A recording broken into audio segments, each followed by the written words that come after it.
So we're going to go over balance and stability training, why it matters and how to improve it.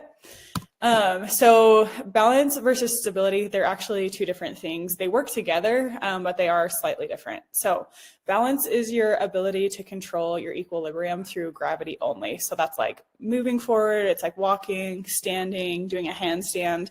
All of that affects your balance. And stability is your ability to return to the original position after a disturbance. So like if someone tackles you, or if wind is blowing at you, or if you get pushed, if you're like playing a sport or something like that. So if something out of the norm comes and tries to like push you over, stability is what kicks in and helps you return to your original position.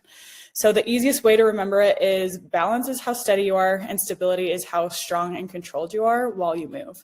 And they work together. Balance improves movement, and better stability improves strength and safety. So why balance matters in everyday life? It helps you get better posture. It helps you have more control over your body and how you walk, run, carry groceries, just do normal everyday activities. It lowers your risk of falling, and then it helps improve your confidence while you move throughout the day. And then it also does help you age more gracefully, which I think is the most important one. A lot of elderly people get put in homes because they don't have balance and they fall a lot. And so they need somebody watching them to make sure that they don't fall over. So it's very, very important as you get older to work on your balance. And then why balance matters for strength training specifically, it will help improve your form during your lifts, and it also helps you use the right muscles instead of compensating. So if you don't have good balance, let's say you're doing like a squat, sometimes your quads will take over and then your glutes will turn off. And so that's why you can't like build your glutes, is because you're overcompensating with your quads. So if you have the right balance, it should target all of the right muscles. And this will allow you to lift heavier with better control, and it will help prevent injuries during workouts, and then obviously like outside of the gym as well. And then how balance helps with fat loss goals. So the better balance means better technique and then stronger muscles. Stronger muscles allow you to train harder, and then training harder leads to higher calorie burn and better results. Also, having more muscle mass helps you burn more calories at rest. So it will really help with building muscle and losing fat. And then good stability, what that looks like is you can control your body through full ranges of motion. So can you go all the way down, touch your hand onto the floor while kicking a leg back during an RDL, or can you only go part of the way down and then back up? So being able to control your body through that full range of motion means that you have good stability. And then can you keep tension in the right muscles without wobbling? So I did notice, I was doing some barbell RDLs the other day, and I did notice that one of my knees was kind of like turning in. And I'm like, uh-oh, I need to work on my stability on that knee. And that knee happens to be the one that I've had 3 knee surgeries on. So it's really important that I work on the stability there. So just making sure that you keep the tension in the right muscles and not wobbling. And then you can move more efficiently without wasting energy. So stability can help your body be more efficient. And then simple balance drills that you can do is standing on a leg with soft knees. So you don't want to lock your knees out completely, but just have like a soft bend in your knee. And you can do heel to toe walking. So that means you're trying to walk in a straight line and then just put your heel to your toe. And you can test yourself with these to see how good your balance is. You can also do these for like a warm up or a cool down just to really work on your balance. Standing on one leg while brushing your teeth, that's an easy way to work on your balance as well. And then slow step ups with control. We do a lot of box step ups in our programming to help you with your balance as well. And then this one is probably the most humbling one, but eyes closed balance holds. So if you've never done this before, after this call, I want you guys to try it and then send it in the group and let me know how it goes. You can even do a video if you want to do a video yourself. But all you do is stand on one leg, close your eyes, and see how long you can hold that position without putting your other foot on the ground. One time I had to do this before one of my fights. They were doing an athletic testing before my fight on Bellator. And I felt like I had never done an athletic thing in my life. And the people testing me were like, you're fighting tomorrow? And I was like, yeah. And I'm like, to be fair, I'm cutting weight right now, so don't don't hold this against me. But luckily I won that fight, so they didn't think I was a completely awful athlete. But yeah, it's very, very humbling to see how long you can actually like hold your balance without using your eyes, because your eyes do help you a lot with that balance. Simple stability drills that you can do. We do a lot of these in our programming. So dead bugs, bird dog, polyth press, split stance, or band rows, cable or band rows, and then lunges with slow and lowering. So all of those will help your stability because it helps build your core. Having a strong core can help stabilize all of your joints. So that's why we tell you to keep your core tight during all of your lifts. Whether it's a bicep curl, you should be keeping your core tight. While you're squatting, you should be keeping your core tight. All of the exercises except, of course, like back extensions, you should be keeping your core tight. So that way you can keep your body stable during those exercises. Also, keeping hips level during a lunge can help with stability, and then pressing or pulling without twisting or arcing your back also shows that you have good stability, and that's a way that you can work on it as well. And then how to make it progressively harder if you do want to try these drills, and like some of them are easier for you, because I'm sure a lot of you guys have athletic backgrounds, and so you have a good base of like balance and stability already. So this is how to make it a little bit harder and take it to the next level. So add a time under tension. So basically just slow things down. So if you can do an RDL and you can just do it like with a 1 count down, 1 count up, try to do it like a 4 or 5 count down. It makes it so much harder. And then you can kind of see your stability working because your joints start wobbling a little bit.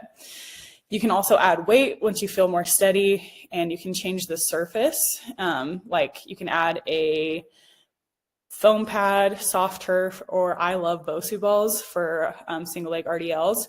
And so if you add kind of an unstable surface under an exercise, of course you need to be careful with this, but this can also help work your balance as well as our stability and control. So I love doing Bosu ball RDLs. I think it's a great exercise for your knees and to work on your stability. And then you can also add arm movement or rotation. So one thing that comes to mind for this is the hip airplane. If you guys have never tried this before, this is something that you can try too. But basically you do an RDL, and then at the bottom of the RDL, well, where your chest is parallel with the floor, you kind of open your arms and then turn to the side wall, and then you turn back down to the ground, and then you stand back up. And it definitely tests your stability and strength and balance when you do add that twist to the RDL. So if you guys haven't tried that before, I would recommend trying that, but also maybe have like a wall next to you so you can like catch yourself if you need to the first couple of times. But that is also a very humbling exercise. And then how often to train balance. So basically like 2 or 3 short sessions a week. We throw in a lot of balance and stability exercises in our programming. So you might not need to add any more, but if you do want to add more, you can just kind of like throw exercises in there, or you can talk to your coach and we can add more balance and stability exercises into your routine.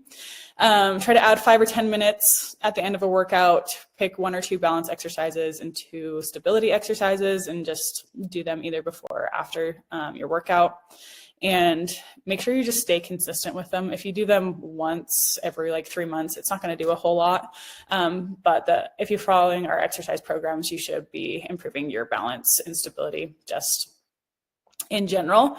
And then also the biggest thing is like tightening your core during lifts. That will really, really help your stability. So that's one thing that I want you guys to all focus on for every single lift, except for probably like a back extension or something where you're working the opposing muscles to your abs, is just keep your core tight. And what that looks like is if I were to punch you in the stomach and you'd be like, and you would brace for that punch, that's kind of how I want you to feel your core when you are doing exercises. So that's how I want you to tighten it. So it's like you're bracing for a punch. And that's a good way to kind of like remember how to tighten your core.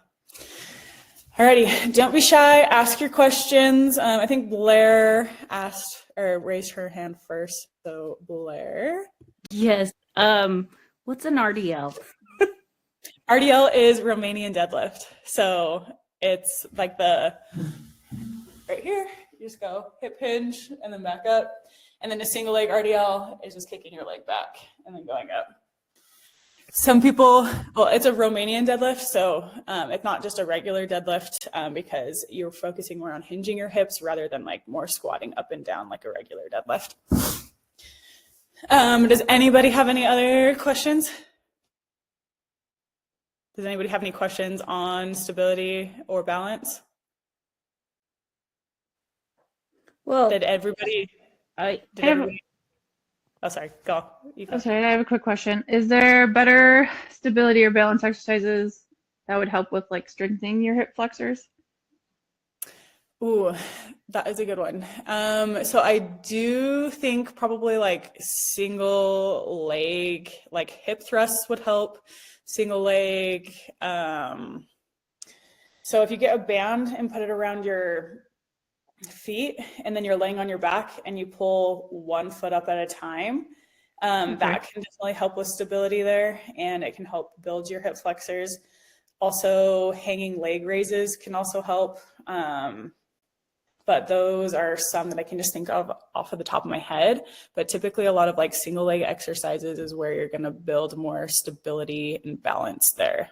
Okay, thanks. I feel like I know I have like weak hip flexors, so that's like directly related to like my stability and balance. And so I've noticed like I can't hold as long, and that's where I give out the fastest. Okay, yeah, you can talk to Annabelle about that and have her program some like hip flexor or strengthening exercises in there, just like for the beginning or end of your workout, so that way we can build that up a little bit more. Thank you. Yeah. Okay, cool. And did you guys know that balance and stability were different? Did everybody understand the two difference? No. Yeah, it was kind of like I understood that they were different, but the definitions of them, I thought they were different in my head. So it was actually really good for me to do this presentation because it helped me understand the difference a little bit more. Gabby? Yeah, so what if someone has vertigo? Like, how would you go about balance with someone that has that? That feels like... Yeah, so with that, I think that's more of a, what's it called? Physical therapist job. Typically, if you have vertigo, you're probably not approved to work out on your own, or just like work out with a personal trainer. So you need to work out with like a physical therapist rather than me. I think that's out of my scope of practice a little bit. But I do think like if you are doing any single leg exercises and you have vertigo, just do double leg. Make sure that like you're not falling over. Safety is like your most important priority. And so you'll work out the muscles great if you do double leg rather than single leg. And then also if you do want to try single leg and you have vertigo, then just ease into it. So just start with your body weight, build up your balance, and then you can progress to more and more weight or an unbalanced surface and stuff like that. I think the biggest thing is just to like listen to your body. Take it easy when you need to. Don't be afraid to dial it back if you have to. But I do think that's more of like a physical therapist rather than a personal trainer kind of like scope of practice there. So I do suffer from vertigo. Let's hear it, Kyle. And so for me, it's on my left side. And, you know, I went to, because like I would just sit there and the room would just start spinning, you know, like nothing would set it off or whatever. So I went to several doctors, and since, you know, we determined, I know there's different types or whatever, but we determined that it's always the left side that kicks it off for me. So when I do single leg stuff, which has been huge for my balance and stability, I always start on my right always, and then I force myself to look forward. And tightening your core really helps too. And I hope to God I don't jinx myself, but I haven't had a vertigo spell in 2.5 years. So When did you start this program? around that time. Oh, sweet. So, I mean, that's why I always bothered you about balance and stability and stuff, because, and I learned that through football. So I played defense, and then I was a punt returner too, and I got my bell rung a few times, right? Because that's just the way it goes. And I would have like dizzy spells, and luckily at that time, so I would go to the bench and I would just look to my left and force myself to get as dizzy as I possibly can. And then I would turn back to the right, and that kind of like would counterbalance it. It's awful, but it works. But building stability and strengthening my core has helped so much with vertigo in general. So I think it's important just to figure out what the trigger is. You know, see a doctor, see a specialist, whatever. And then when you find that, so what they did is they had me, like, lights were going by on a wall, and without moving my head, they would tell me, you know, follow every third one with your eyes or whatever to trigger the vertigo. It was vile. But from there, we were able to figure it out. So, but yeah, starting on my right side so I can establish a focal point helps tremendously. Awesome. That's good feedback. Yep. Yeah, no, that's really cool. But it sucks. Yeah, vertigo sucks. Yeah. You know, because, yeah, it's just awful. I can't even explain it. Like, literally, you're just sitting there and the room just starts spinning and you feel like you're going to die. It's so weird. I think the important thing is just figure out what the trigger is. And then from there, you can conquer it. So. Awesome. Okay. Yeah. Well, I'm glad that you haven't had a spell in a bit, so that's good. And that you're the one that brought up this topic for a presentation, so that's why we're doing it today. So and that the makes same. more sense. I knew there was a difference. I just didn't know what the hell it was. Yep. It's good that we all learned that today. And it was funny because I asked Cade too, my boyfriend, and I was like, what's the difference between balance and stability? He's like, and then he gave me some answer, and it was not right either. So it's good that we all know now. Okay, cool. Anybody else have any questions? And it doesn't have to be necessarily tied into this presentation either. It can be on anything. Nope. I kind of, so I do have, I don't know if it's balance or stability, but anytime I do weighted lunges or, you know, kind of that split squat, I always do a little bit of a wobble. And that I do struggle with that one quite a bit. Yeah. So I think with that is just taking it really slow, because I think a lot of people rush through lunges because they're kind of painful and they're hard to do. And so taking it slow and focusing on every single rep and keeping your core tight will really help with that balance. So as you're lunging down, breathe out, tighten your core, and then breathe in, tighten your core, and then breathe out as you push up. And that can help you with stability. So when you're doing the most effort is when you should breathe out, and then when you are kind of going down into the lunge is when you breathe in, and helping slow that down, and then controlling your breath should help the stability there. Also, it's just a lot of joints that go into play, because you're literally balancing on like your toe basically with your back toe and then your front ankle, and then your knees aren't touching the ground, so they're trying to balance, and then you got your hips trying to balance, and then you have your upper body balancing any sort of like weight that you have. So it's a lot of balance that goes into there. So just slowing it down, controlling your breath, and then tightening your core should help with that. But they're definitely like a tricky one, and they're just like super good for balance and stability. But yeah. Thank you. Yep. All right, let's see what Cassie says. She said she leaves on a cruise this Saturday. Lucky. But you chatted with Shalise, but curious, what are your tips for nutrition while enjoying yourself? Okay, so what I recommend doing on a cruise, and this is what I've done on the past 2 cruises that I've been on, and it's to never use the elevator. So anytime you want to go anywhere, use the stairs. And we stayed on the 11th floor, so we were walking up and down the stairs every single day. But that will help you get more movement in, get more steps in. And so that way you are burning more calories throughout the day without really trying. Like, you don't have to do a specific workout or anything. You're just moving more. So I really recommend using the stairs over elevator. And we basically made the elevator off limits for us. Like, we only use the stairs. And then as far as food goes, you don't go on a cruise like every other month or very often. So I would say don't track your food. Just enjoy the cruise. Try to be mindful when you go and get food. Try to prioritize protein. Make sure that you have a good source of protein on your plate. And then don't eat foods that suck. So if there's anything that you put in your mouth and you're like, this is just okay, just don't eat it. It's unlimited food, so you don't have to eat all of the food that's on your plate. So try to only eat foods that taste amazing to you and that you feel like is like worth all the calories. And then also keep in mind that like the food is always available, so you don't need to like overeat. So just go get one plate, try all the things on your plate, eat until you're comfortably full, like 80% full, and then just move on with the rest of your day, and then just kind of like go on with the cruise. So that's kind of what I recommend doing. And then I also recommend splitting desserts. So there's tons of desserts on there. You can split them with your friends or your family that you're going with. And so that way you're trying a bunch of different desserts, but you don't, I guess, like, you're not going overboard and you're not getting like full servings of each of those desserts that they have, because they have lots of dessert options. So splitting desserts, just eating till you're 80% full, and then taking the stairs over the elevator. And I think that like will give you a really good base for the cruise.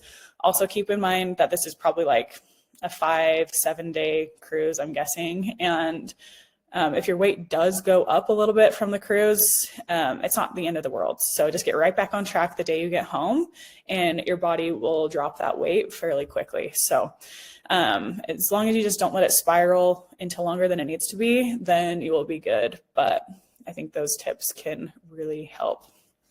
Does anyone else have any tips for cruises that I didn't add? No, I actually wrote all those down. Nice. Good. Yeah, the first cruise I went on, I actually lost weight because we were taking so many stairs. So I was impressed because I definitely had dessert at every meal. So, okay, cool. Alrighty. Well, you guys are awesome. I hope you had an awesome Thanksgiving.